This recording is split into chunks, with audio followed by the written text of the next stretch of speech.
warahmatullahi wabarakatuh. Perkenalkan, nama saya Dia Valista Nur Afrida dari kelas 10 MIPA 2 nomor absen 14.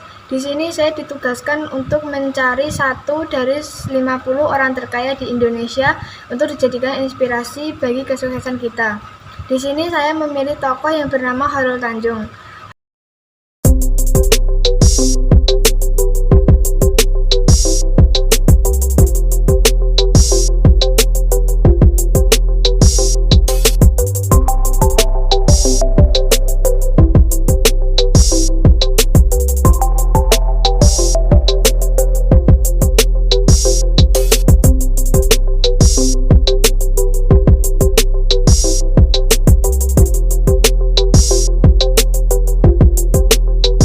Chairul Tanjung atau disebut sebagai anak singkong lahir pada tanggal 16 Juni 1962 di Sibolaga, Sumatera Utara.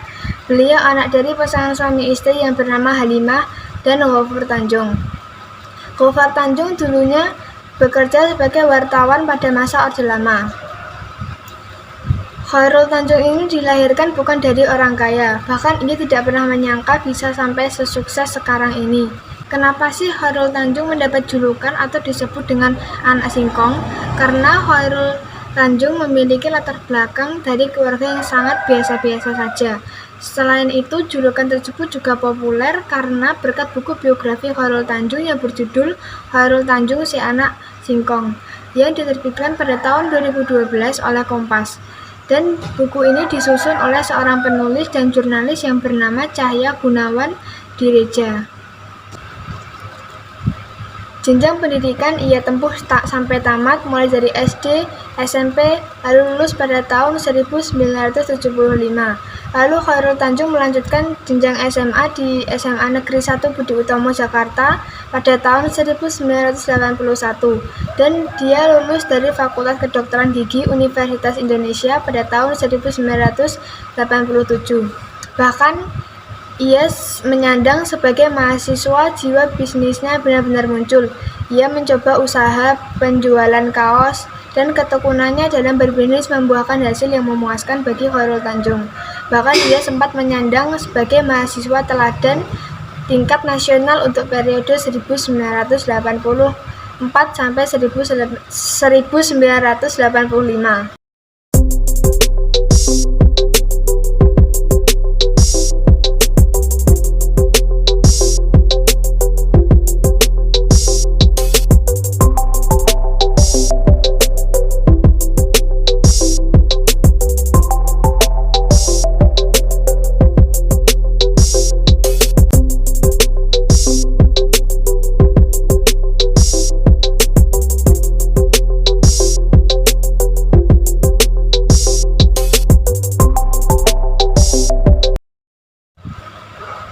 Kehidupan Chairul Tanjung tidak sukses begitu saja. Dia juga mengalami lika-liku kehidupan. Bahkan Chairul Tanjung ini sempat mengalami kegagalan. Tapi dengan jiwa bisnis yang tinggi, beliau tidak pernah menyerah dan patah semangat. Ia mencoba membuka usaha kontraktor walaupun ia tetap mengalami kegagalan. Hingga membuatnya harus bekerja di perusahaan baja dan sempat pindah di perusahaan rotan. Setelah lulus kuliah, Chairul Anwar beserta 3 rekannya memulai usaha bisnis membuat sepatu anak-anak ekspor dan diberi nama PT Pariyarti Sindutama, dan tidak disangka bisnis ini berkembang dan maju pesat. Namun mereka mendapat jalan buntu karena perbedaan visi dalam hal ekspansi usaha.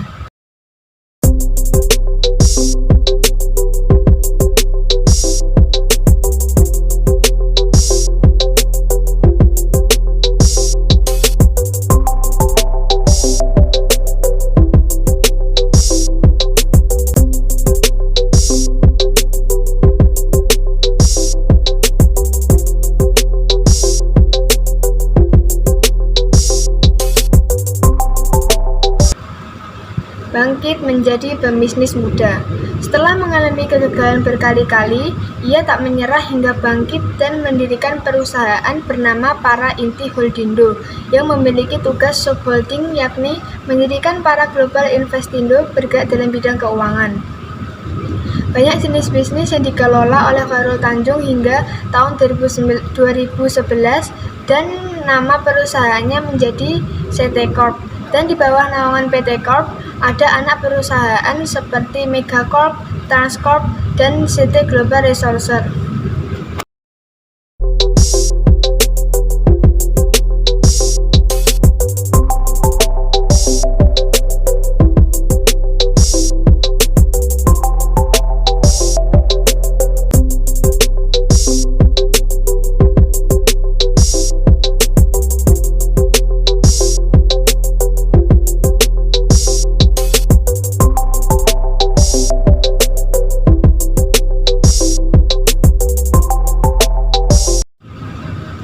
Oke, sekarang kenapa sih saya memilih tokoh tersebut?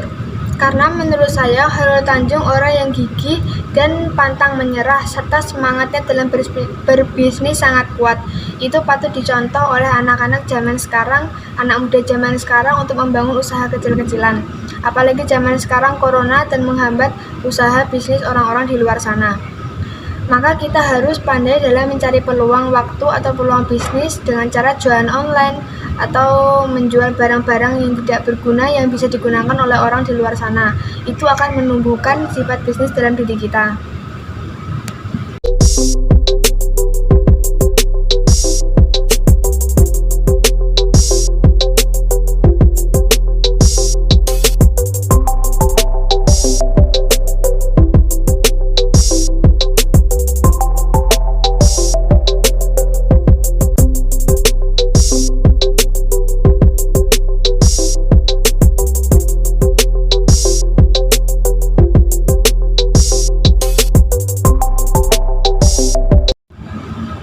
Dari kisah Chairul Tanjung ini ada hal yang bisa kita pelajari untuk memotivasi diri kita.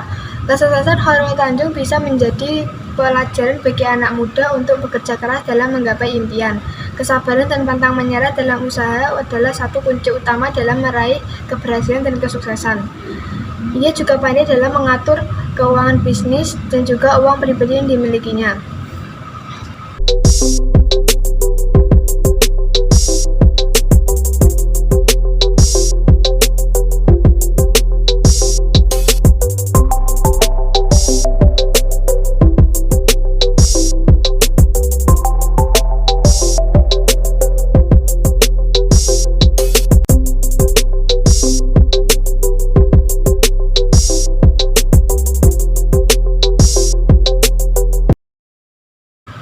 Dan berikut ada tips ala Chairul Tanjung untuk meraih kesuksesan. Yang pertama yaitu berani bermimpi besar, menjadi seorang pengusaha sukses dan membutuhkan mimpi yang besar.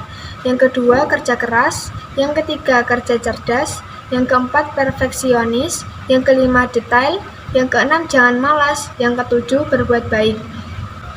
Nah, sekian dari saya. Bila ada kata atau kata yang salah atau kurang berkenan, mohon dimaafkan. Wabillahi taufiq wal hidayah. Wassalamualaikum warahmatullahi wabarakatuh.